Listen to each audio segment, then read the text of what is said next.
between Thanksgiving and Christmas. We just ask you to let us be mindful of the reason for this season. Thank you for the opportunity you give us to participate in the affairs of the citizens of the state of Georgia. Pray that we'll do what's right for them, what's right for all that live in the state of Georgia, in order that we do and make decisions and do what's in your will. Go with us now in Jesus' name. Amen. All right. All the committee members have a copy of LC 362604. We got, all right, where'd Brett go? We lost him? There you are. Okay, sit behind John over there. Thank you. We got Tom Dixon is in. We got 5 more copies here. If anybody wants to get a copy of this, we've got 5 more that we kill trees for. Chairman Dixon is in Washington, and Chairman Dollar is in CSL or somewhere. So 2 of our committee members are not here. But we got John Deffenbaugh visiting with us from the committee, and Alan Powell. Everybody knows Brother Alan. Quiet and subdued man that he is. He never makes a splash, but we're thank you for being here, Alan. Shaw Marie, we want to thank her for all the work she's done this year on this.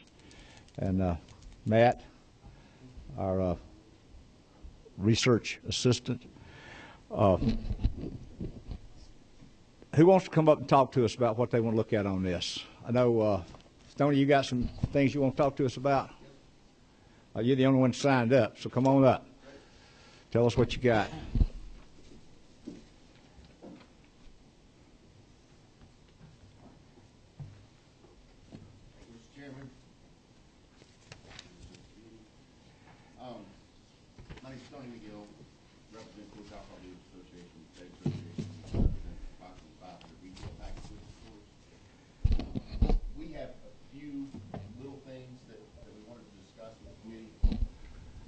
See if your mic's on down there now, Tony. I'm not sure I turned you on. How about that? Is that any better?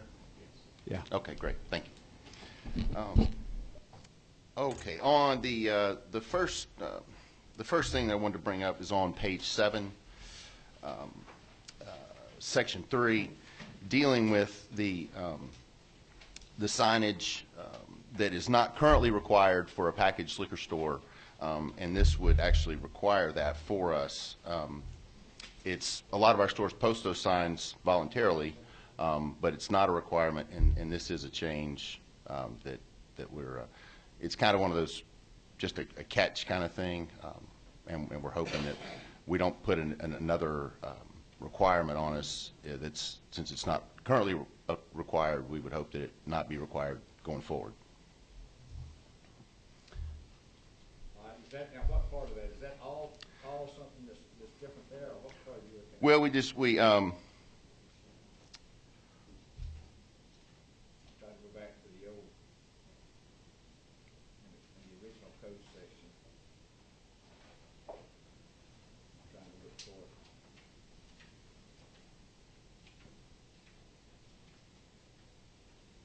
it. Is it totally rewritten, changing this, or what?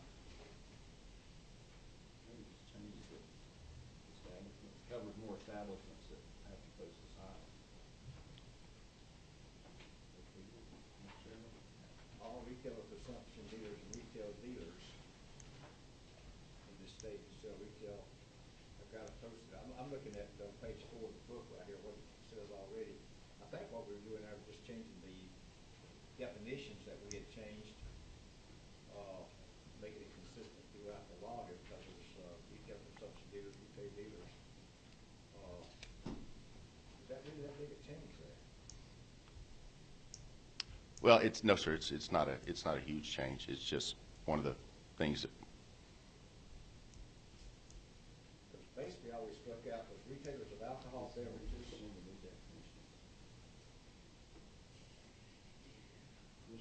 Yeah, go ahead. What's your number? Robert, Sean Marie, I think, echoed your on 17. Mr. Chairman, I think our learned attorney here said you were correct, that we're just matching up the definitions with the putting the definition in this section to match up with the new definitions that they're finding. I'm not sure we expanded it at all. I may have been incorrect when I said we're covering a couple more establishments. She might be able to. What's your number down there now? Lucky number 13. Well, and then if it's not included in this, then I apologize. I misread. We need to know what we got here. Okay. So I think the intent with the changes reflected in Section 3 were to insert the names of the new terms that we have defined. It wasn't to include anyone who's not currently included under Okay. current law, but it was to just use the new terms for the same folks. But Okay. I think the department would have to speak to whether or not under current law that the dealers that he's speaking of, whether or not they are currently required to post signs or not. All right, so like I was thinking, we're just taking the definitions, the little tweaking we've done in the definitions to try to make it consistent throughout the code and change these definitions here. Howard, y'all got any thoughts on that? It's on line 211 through 225. Do y'all have a copy of that, Mr. Tyler? Do you see any expansion of signage through this? Okay, so don't see any real change there. All right, what does that? We're fine with that. If that's what it does, is what it does. Well, I mean, I want to make sure we're not going to put anything undue burdens on the guys out here that's different from what we're having to do now, Stoney. Yes, sir. Okay. Got number 19 wanting to talk. Thank you, Mr. Chairman. Powell. I wanted to direct this to the Revenue Department, but the penalty for that any person that fails or refuses to post this sign be guilty of a misdemeanor, $100 fine. Could y'all tell me just how many folks have ever been fined and charged with a misdemeanor because the sign wasn't there or the sign might have fell down or got discarded accidentally? That's about what I thought it was. This is just the stick to the keeping the carrot in the mouth. Okay. What else you got? Okay. One of the questions that was discussed, this doesn't directly affect us, but on section 14, page 17,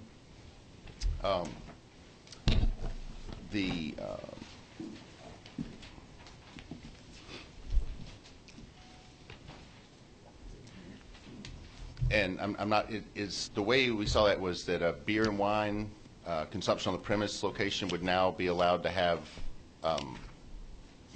under 18-year-olds serving beer and wine. Is that correct? Which lines? It's line 561, 562. Let's see, 558 through 568. 64 through 568.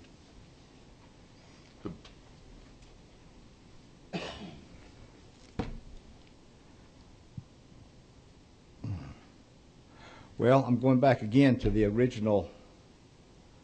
Looks like the only thing on page 32 of the book, this code section shall not prohibit persons under 18 years of age who are employed in supermarkets, convenience stores, and we've breweries, drugstores from selling or handling alcohol beverages which are sold for consumptions on the premises. The exclusions that were listed previously, then by scratching those and adding all those other ones, it seems like it added, and I just didn't know if that was the intent. Again, that was just a discussion point. That's not us at all. It just seemed like it added consumption on the premise locations that would now be able to have under 18-year-olds serving beer and wine. Just to know if that was the intent of No, changes. I don't think it is. I'm looking at A.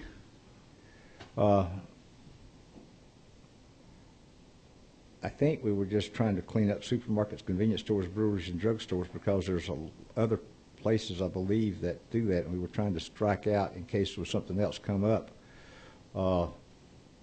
Anybody that holds a retailer, wine, malt beverage dealer that is not licensed All right, John Marie, help me out there, please. Because under number A, it says no person shall allow or require an individual in such person's employment to dispense, serve, sell, or take orders for alcoholic beverages. What's the question? On 564 through 568, where we were striking supermarkets, convenience stores, breweries, or drug stores, and then inserting by retail malt, wine, malt, beverage dealer. I think that was, again, going back to definitions. In my opinion, the changes reflected in 564 through 568 is a substantive change, and it the items listed, the type of facilities, supermarkets, convenience stores, breweries, and drugstores are not, with the exception of breweries, defined terms. In Title III, that language has been replaced with things that are defined terms, but that is an expansion, as I see it, of the law as it exists today. Okay. Well, that's something we need to look at then, because we don't want to expand. Thank you for bringing that up to us, Stoney. But supermarkets, convenience stores, breweries, and drugstores were not defined anywhere in there, right? But I don't know if they need to be. Maybe we just need to take that and put it back like it was. Brett, what's your thinking on that? What's your number?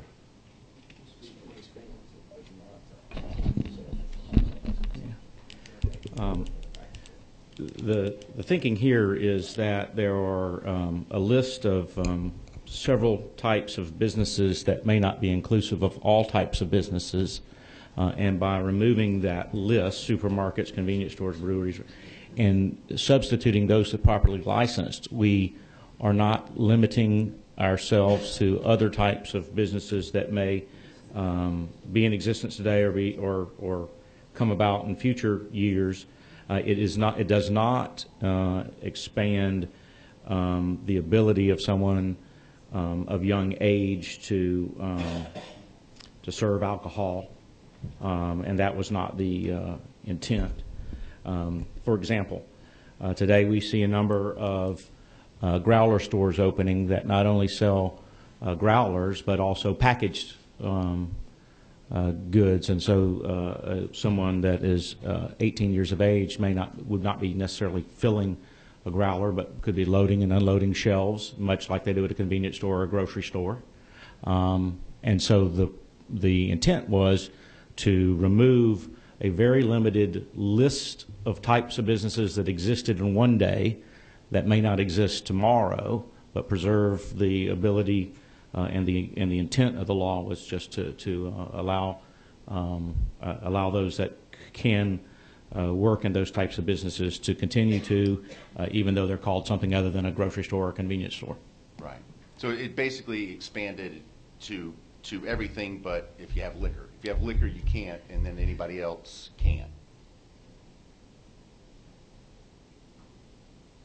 Well, as long as they're yeah, exactly. By a retail malt beverage dealer that is not licensed for the same premises as a retail on-premises liquor dealer or retail package. So, yeah, right. Would not allow them dealing with liquor, but wine and beer. Right. Be able to do it. But now, if that's a substantive change that our attorney thinks, we may need to go back and look at that. And I don't know how else we could do it, though, if we want to, because they can handle it in, we know we've got 16, 15, 16-year-olds working in convenience stores, Publix, Ingles, where I shop. We've got kids that run the beer and the wine and everything through the cash registers. Mr. Chairman, if I could I inquire of counsel, the substantive nature that you feel is an expansion is the type of location, correct? So, for example, the example I gave, a growler store, which would also sell packaged goods, and they would stock shelves or unload and unload trucks, similar to a convenience store or a grocery store. I mean, that's an expansion of a type of business. Yes, in my opinion, the expansion would be to anyone who meets the language. Pull your microphone around so we can hear you, ma'am, please. To the extent that a licensee meets the definition of the underlying language, but would not be considered a supermarket, convenience store, brewery, or drugstore, then that would be the extent of the expansion. Okay. Yes, sir, Brother. Chairman, just a clarification, let's take current law, let's take a pizza joint, pizza place.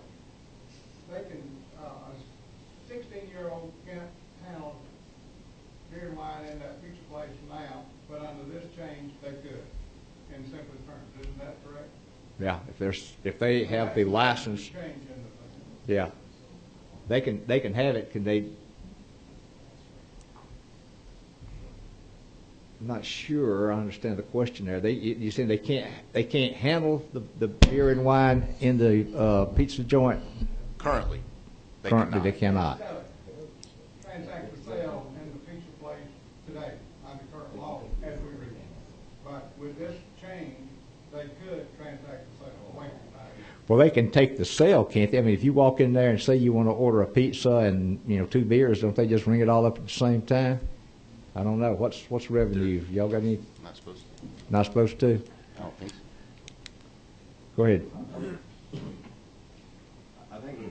I think we're looking at the current law as opposed to what we're doing now, but my understanding is they could take the order, but at the delivery of the beer, I mean, you could basically tell them to bring you 2 beers, but when the beer was delivered, it had to be delivered by somebody of age, and at that time or before they do it, they would have to have somebody come out and do the proper carding procedures. So they could actually, you could tell them you wanted 2 beers, they have to send somebody else over to do the actual delivery. Is that not true?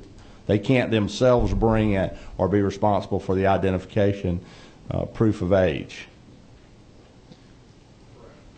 As long as they don't touch it or they're not part of the proof of age, they're fine. In other words, it's not illegal for them to hear the words, "Bring me, wine with my dinner." It's just they can't participate in the delivery of that or the.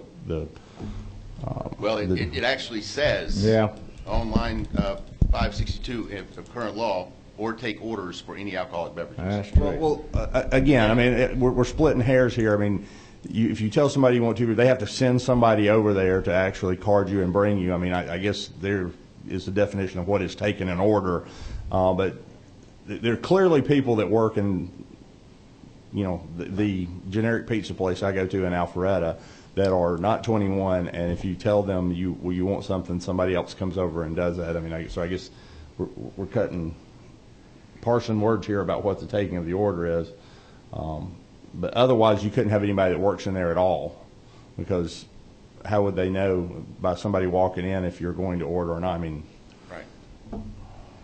But yeah, you're right, Stoney. In 561 through 563, it says they're not under 18. It's not supposed to dispense, serve, sell, or take orders for alcoholic beverage. So that's specified in A.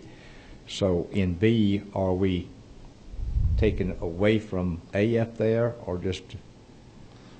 Well, Mr. Chairman, to follow that, I mean, they're inclusive. So I mean, if it's prohibited in A, anything we do in B can't remove the prohibition for A. B is talking about being employed at an establishment. Mm-hmm. A talks about while under the employment at that establishment, what one can and cannot do. I believe what Representative Harrell was trying to do is make it such that in places other than supermarkets, convenience stores, breweries, and drugstores, which are undefined terms in Title III, I think previously and still are, that people can be employed there as long as they don't directly take orders from or deliver beverages. Is that what the gentleman's intent was? Well, my intent was, for example, in addition to growler stores, we have some wine markets that sell specialty wines for consumption off-premise, which is different than a restaurant, which is on-premise consumption. So a local specialty wine market, a retail wine dealer for off-premise consumption of wine is, I don't guess it's a supermarket or a convenience store, certainly not a brewery or a drugstore. So could, my intent was to ensure that someone under 18 years of age could, sweep the floors and stock the shelves and open boxes of wine and price them and do the same types of things they might do in a convenience store or a supermarket. And again, that's a business that's off-premise consumption, different than what we've just discussed with the restaurant. So that was the intent. So it seemed to me that this list of 3 or 4 types of businesses was maybe too restrictive in what we're finding in the marketplace today, with types of new businesses opening that may have the same type of characteristics as a supermarket or convenience store with regard to handling packages of alcohol that are going to be purchased and taken somewhere else for consumption. And so my intent was to craft language, which was the dealer that is properly licensed, but without, calling it one of these 5 things, so that every time a new business is created, now we have growler stores or wine markets, we have to come back and change the code to add growler stores and wine markets. And then next year there's going to be another business with another type of name, and we're going to have to come back and change the code and add that kind of name. So I was just attempting to find language that would permit someone 18 years or younger to work in those types of businesses that have package sales for off-premise consumption. But when you deal with one of our issues going back to the very first meeting was when you deal with a beer and wine license, it's not just on-premise or off-premise. A beer and wine license can be either. It's only when you add distilled spirits when you say if your consumption on the premise or off the premise.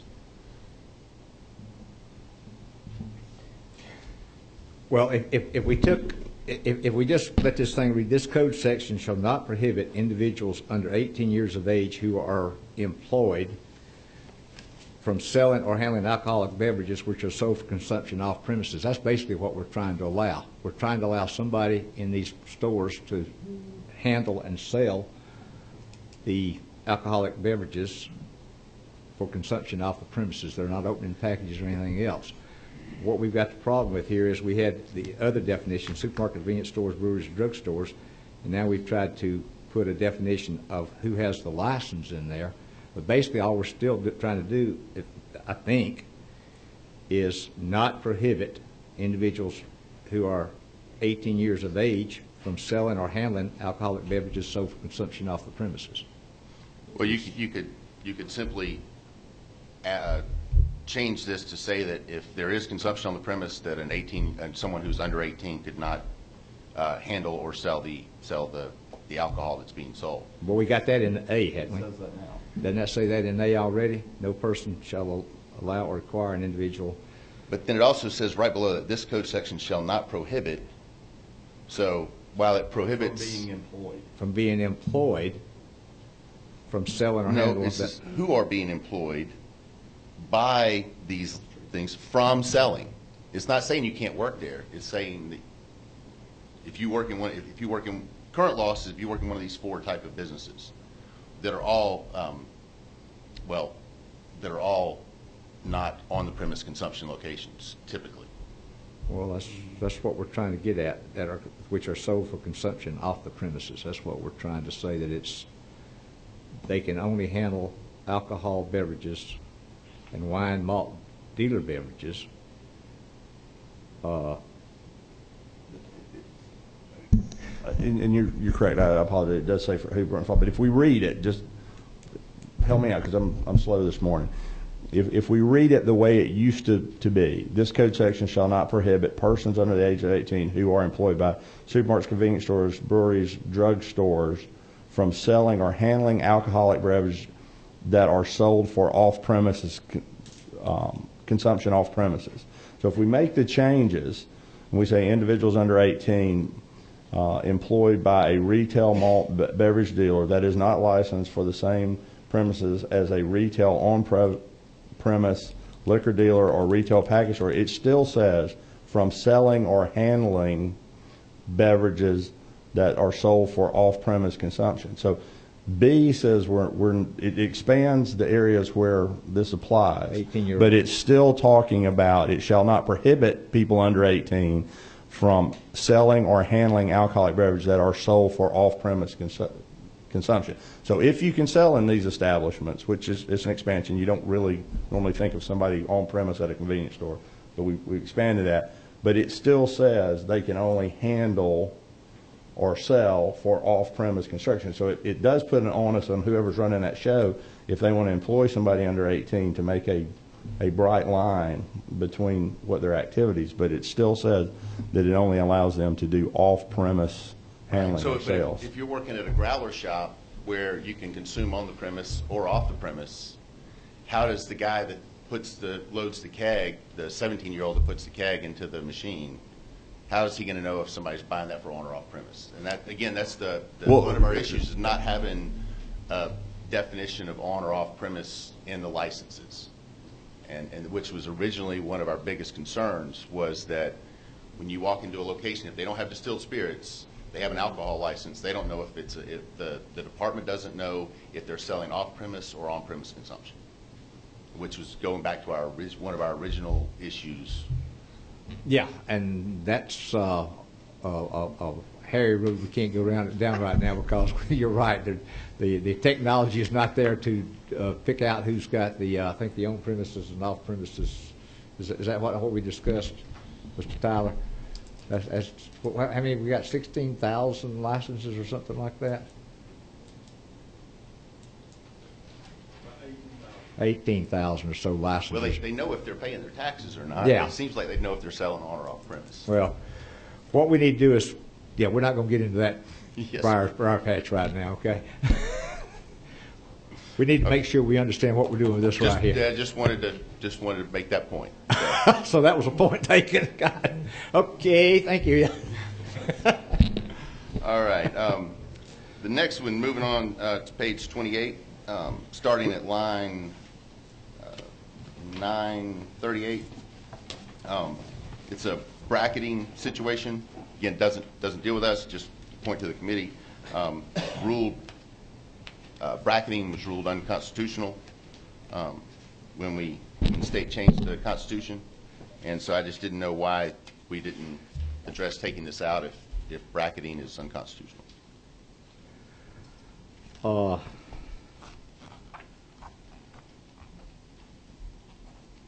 Be quite honest with you, I think that's something we didn't want to get into on that. Trying to find this in section 3.4.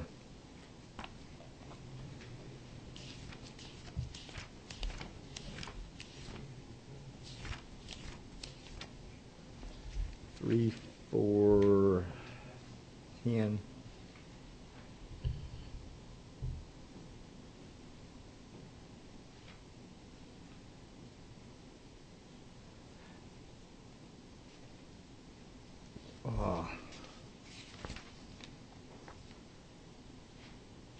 Was that we changed the number on that, Sean Marie? From was that 3, 4? What was it before in the book?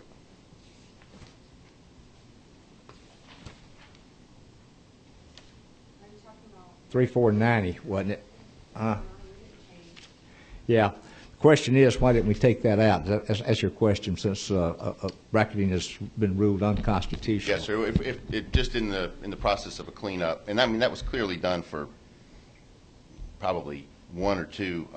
Yeah, I counties. can't remember. What was our reasoning on that? Do y'all remember discussing that? Or Sean Marie, do you have the any answers on that one?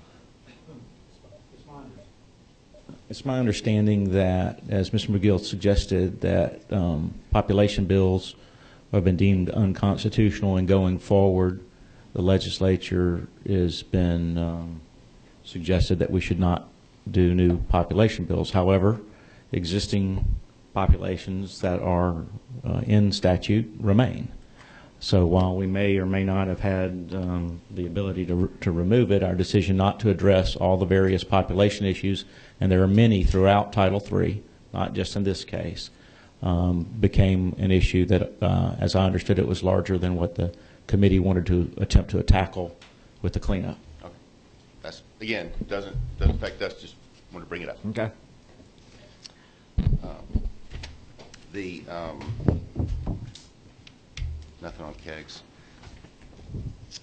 The last point, section 75, Give us a page number. I'm sorry, page number 51.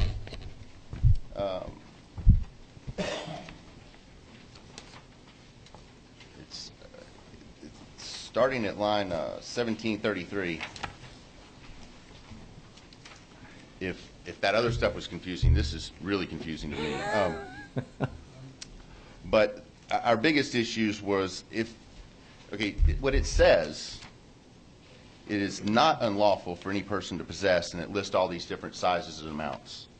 So it doesn't say if it's unlawful to possess more than that, and I don't believe it says that anywhere else.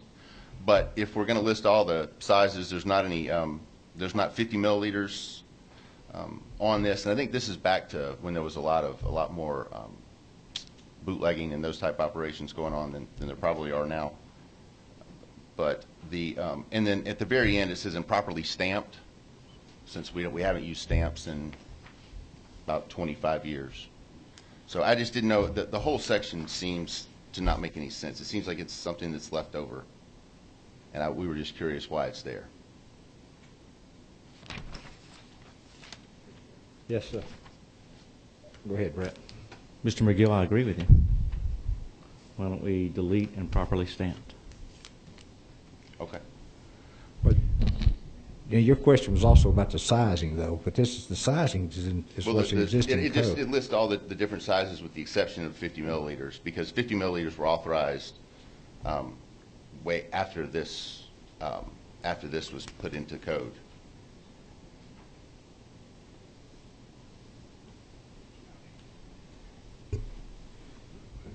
$50 milliliters, da-da-da. We got, I don't know, do we need to add that in there? Would there be a particular reason to add it, or? I don't understand at all what this code section does. I think it was just probably. It doesn't say that these are the limits. It just says it's not unlawful. Let's see, for 4 individual containers of the size which have been purchased by such person for use and consumption for authorized years and properly stamped. I guess it was just making sure that these individual standards were stamped. Ed, you know back you were here when this was put in. What does this mean? I've been around forever, Mr. Chairman. Two things. When this bill was passed, you had a stamp on liquor laws, a Georgia tax stamp. So that's the reason for the last 3 words in there is that to be stamped. So it just wasn't cleaned up when the stamps were removed by statute. This is another one. Is there any reason to have this whole section in there? Is this? It happened when you had 2 codes in around 76. President Pro Tem Jack Harrell passed 2 bills concurrently that one repealed the old 2-quart sales law. If you owned the liquor store, you couldn't sell more than 2 quarts in one 24-hour period. And it was a 1-quart possession law in a dry county. So when they repealed those 2 laws, Mr. Camille, they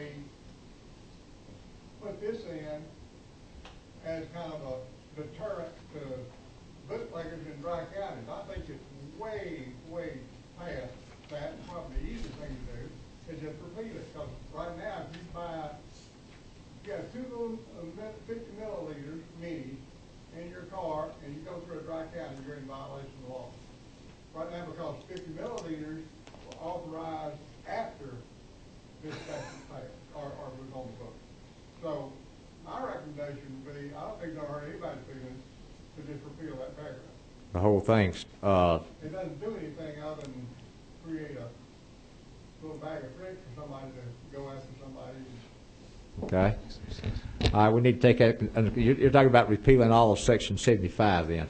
That's what, I mean, if I were, I do, but I do. But, I mean, Okay. we don't have much feeling about it. All right. You might add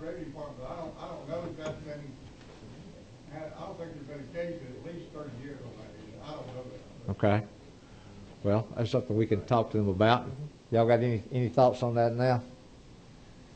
Anybody on the committee? Mr. Tyler, y'all want us to take a look at that when we do the final draft on this thing, see if that's something we just look at doing away with?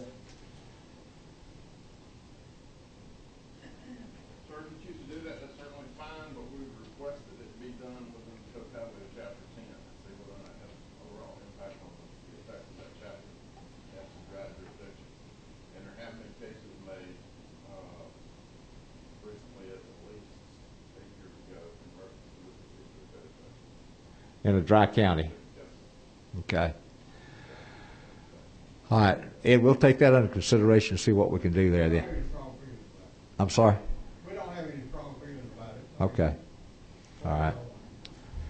And All right. the last point that I have is, after reading through all the requirements for keg registrations, which is quite extensive, and then we're selling growlers and we don't have a definition for growlers, there's it seems like if we were going to tackle this issue that we would try to define growlers, since they're so prominent in the industry these days. Was there any consideration of putting a definition of growlers in this when we're defining everything? Because you're selling a product it's not in the original container, it's not properly labeled, but you're selling it as a packaged product. So it seems like they should be defined. All right, Brett, what was we had talked about that at length, I believe, didn't we? Did we discuss growlers or anything about that? You got a person, she raised her hand. Okay. I raised my hand. Yes, ma'am.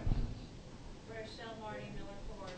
We have been dealing with this growler issue in multiple states, and multiple state legislatures and multiple state committees are raising a lot of the same concerns as Stoney is raising right now. And there are some states that have addressed, how to deal with growlers, how to define growlers, how to ensure that the quality of the beer product that's being put into the growler is up to where it should be from a manufacturer's perspective, whether it's a Miller Coors manufacturer, an Anheuser-Busch manufacturer, or quite frankly, a craft manufacturer.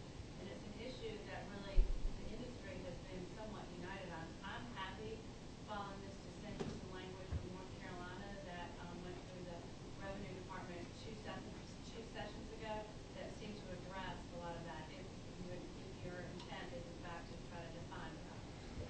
All right, let us look at that before we get this bill dropped, and we'll see what we got there. We need to decide if we want to try to put this in here or come up with something separately to address that issue outside of this cleanup legislation. I don't know if I want to try to throw that mix of briars in with this right now, too. That may be a separate piece, Yes, sir. but I know we've discussed that and had, I guess, no good answer on it at this point in time. And I understand in a cleanup, they're everywhere. Yeah, Liquor they are. stores can't sell them because we can't have any open product on the Right. On the premises. So and we're not asking to be able to sell them. It just Right. seems like that there should be, other than the agriculture department's regulations, there should be something regulatory statute somewhere. Yeah, under the alcohol statute. Yes, sir. Thank you, sir. That's all I have. Very good. Thank you very much. Thank you all. All right. We had somebody else going to come up and talk, I believe. Do you have something to bring up, sir? No, I don't, thank you. Okay, I thought you raising your hand wanting to come up and talk a while ago. Okay. Anybody else in the audience have issues with the legislation if we've gone through this?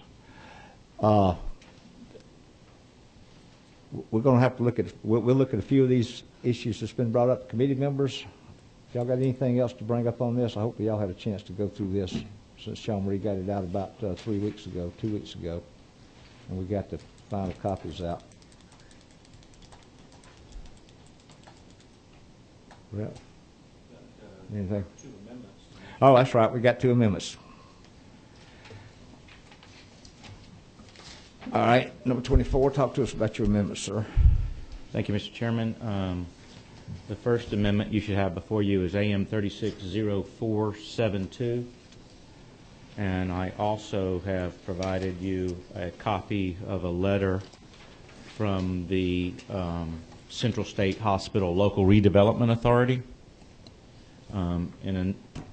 Just to sum up, current code makes it unlawful to have alcohol on the property of what was formerly operated as Central State Hospital. The state and the redevelopment authority is in the process of privatizing and selling potentially some of that property. Potential buyers could be hotels, restaurants, whomever. And so amendment AM 360472 simply strikes out the prohibition with regard to the former Central State Hospital property, maintains the prohibition at the Georgia War Veterans Home, so that potentially the property could be marketed by the State and Redevelopment Authority for certain purchasers that may be retailers of alcohol.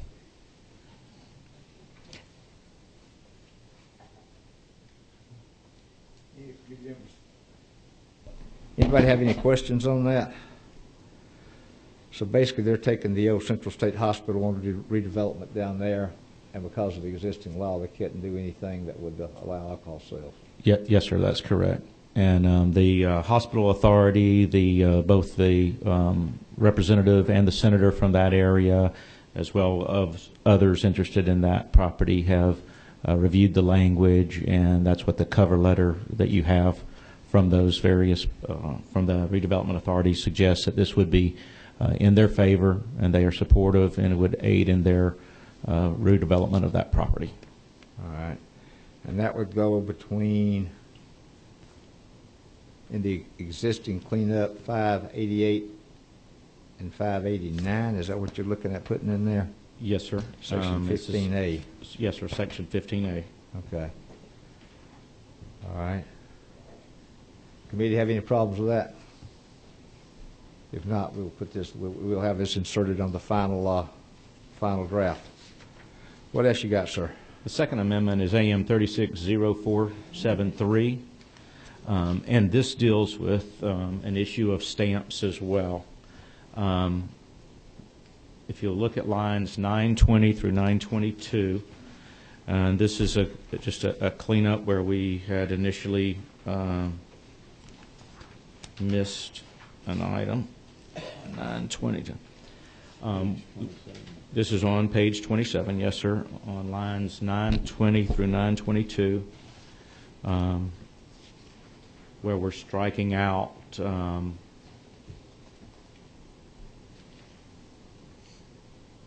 the imposition of stamps. So the language being removed, you will see, begins on line 921 at the end of that line, and we're striking out, as well as the elimination of the use of any type of distilled spirits and alcohol stamp, which kind of goes to the issue that Mr. McGill was speaking about earlier. Stamps are no longer in use, and if you would allow me to offer a further modification of that amendment, then this amendment is numbered lines 1 through 5. I would add a line 6 on the amendment itself that says, beginning on line 1738, and if you'll now flip back to 1738, which is on page 51, this is the section that Mr. McGill just brought up that we will be discussing with the Department of Revenue whether or not the entire section ought to be considered for removal. But in the amendment, I would say beginning on line 1738, at the end of that line, delete the words "and properly stamped." Okay. And so this amendment would simply strike out the remaining language in our current code referencing alcohol stamps, which are no longer used and in practice.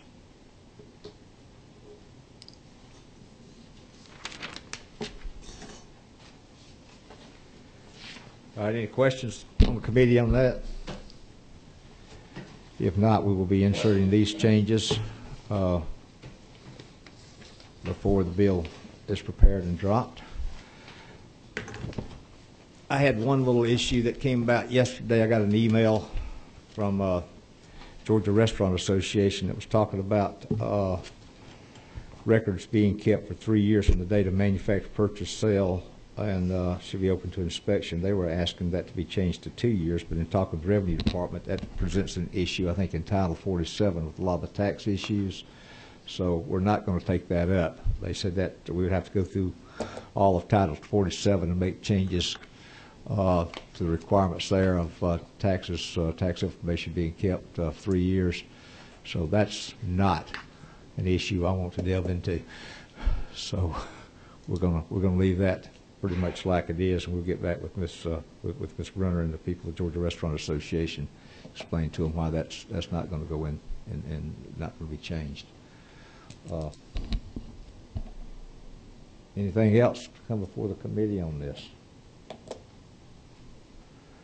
A lot of people have worked hard on this. Revenue Department, they've been just tremendous to work with and going through this. I want to thank you for your support. Sean Marie's had her hands full. Thank you so much, ma'am, and all the people that's met with us and had input into this.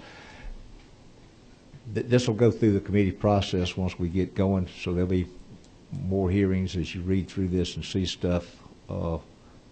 It'll be discussed in depth with the full committee before it moves ahead.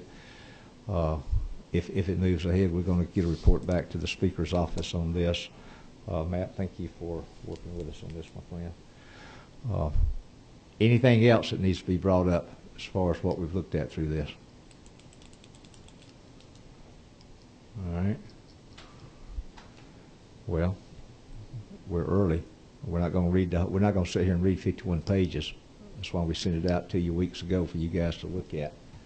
So if nothing else, we'll move forward with a few changes and keep going from there. Thank you very much. Y'all have a good day. Have a Merry Christmas to you. Okay, every one of you have a Merry Christmas.